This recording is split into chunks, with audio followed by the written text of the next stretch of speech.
United States President Donald Trump and Israeli Prime Minister Benjamin Netanyahu met at the White House for the fourth time this year as debate grows over how Gaza should be governed after nearly 2 years of war.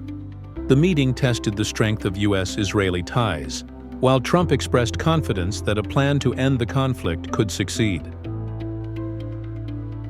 On Sunday, Trump used his Truth Social platform to say there was a real chance for greatness in the Middle East and that all are on board for something special.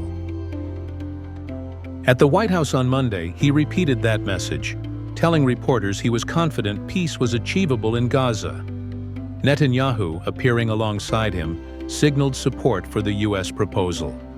I also want to thank Prime Minister Netanyahu for agreeing to the plan and for trusting that if we work together, we can bring an end to the death and destruction that we've seen for so many years, decades, even centuries, and begin a new chapter of security, peace, and prosperity for the entire region.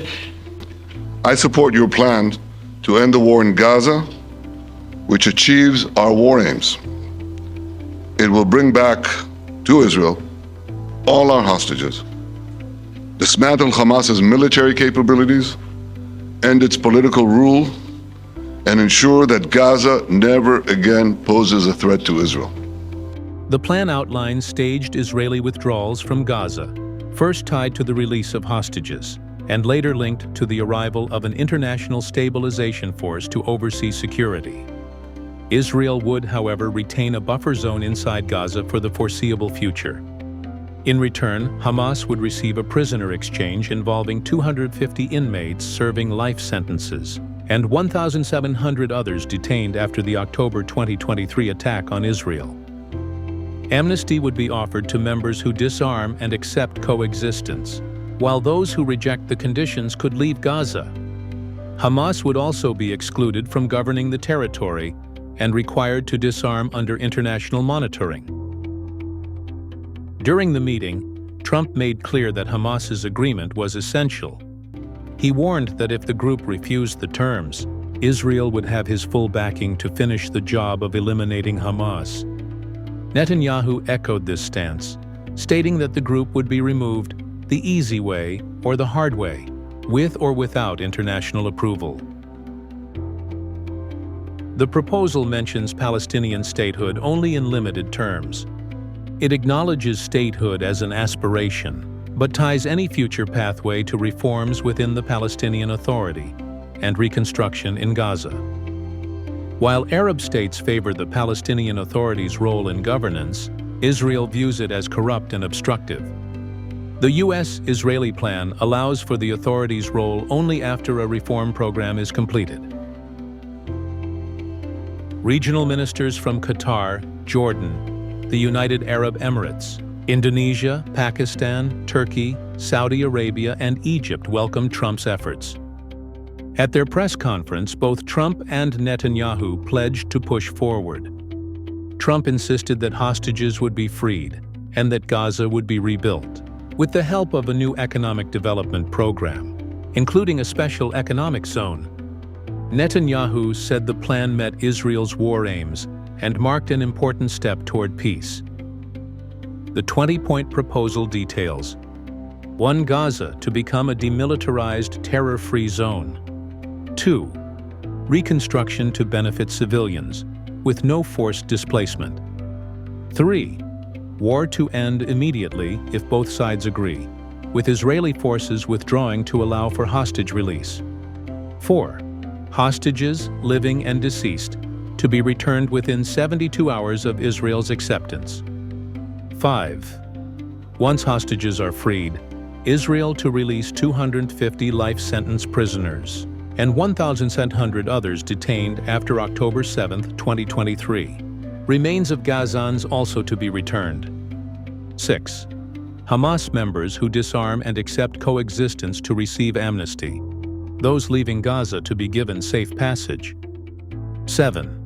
Immediate humanitarian aid, infrastructure repair, and secure delivery of assistance overseen by the UN, Red Crescent, and other agencies. 8. Rafah crossing, to operate under agreed mechanisms for aid and movement. 9.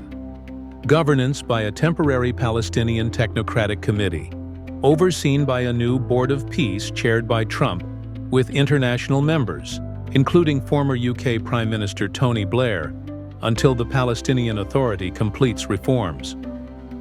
10. A Trump-led economic development program to rebuild Gaza, supported by investment and modern planning. 11. Creation of a special economic zone with preferred tariffs and access rates to be negotiated with participating countries. 12. No forced departures. Gazans free to leave or return, with incentives to stay and rebuild. 13. Hamas and other factions barred from governance.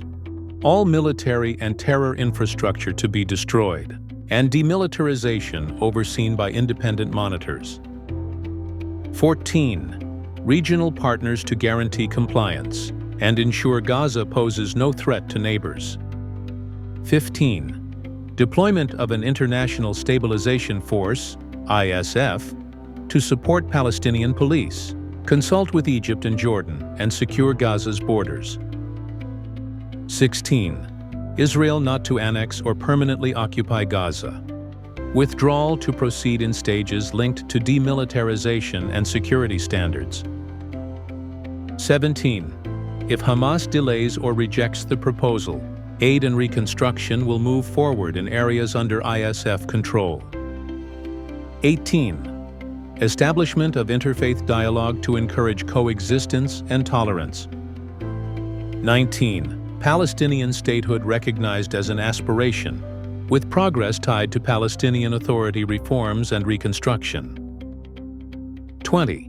U.S.-brokered dialogue between Israel and Palestinians to set a political horizon for coexistence. Netanyahu also contacted Qatar's Prime Minister Al-Thani to apologize for an Israeli strike that violated Qatari sovereignty during hostage negotiations. He pledged it would not happen again, and Qatar welcomed his assurances. We had a phone call today just to make it clear. I said to the Prime Minister of Qatar, Israel was targeting terrorists, wasn't targeting Qatar. And of course, we regretted the loss of the Qatari citizen, wasn't our target. And I very much appreciate President Trump's proposal to have a trilateral body, the United States, Israel, and Qatar, to work out respective grievances. There are quite a few. But if we could try to mitigate them or put it on a different footing, I think that'll be good for everyone. Above all the people, the fine team, many helpers who've done this, I want to thank you, Mr. President. Trump said Hamas should accept the deal, noting that many of its leaders had already been killed. If Hamas refuses, he added, Israel would have his full support to destroy the group entirely. European leaders reacted quickly. German Foreign Minister Johann Vadeful called the plan a unique opportunity to end suffering in Gaza. French President Emmanuel Macron said Hamas must release all hostages and backed a two-state solution. British Prime Minister Keir Starmer urged all sides to finalize the deal and called on Hamas to lay down arms. Italian Prime Minister Giorgia Meloni described Gaza's crisis as unjustifiable and said peace was achievable with two states living side by side. European Council President Antonio Costa said hostilities must end, hostages must be released, and welcomed Netanyahu's positive response to Trump's plan. That's all for now from Global Pulse Unplugged. Stay sharp, stay informed, and we'll see you next time.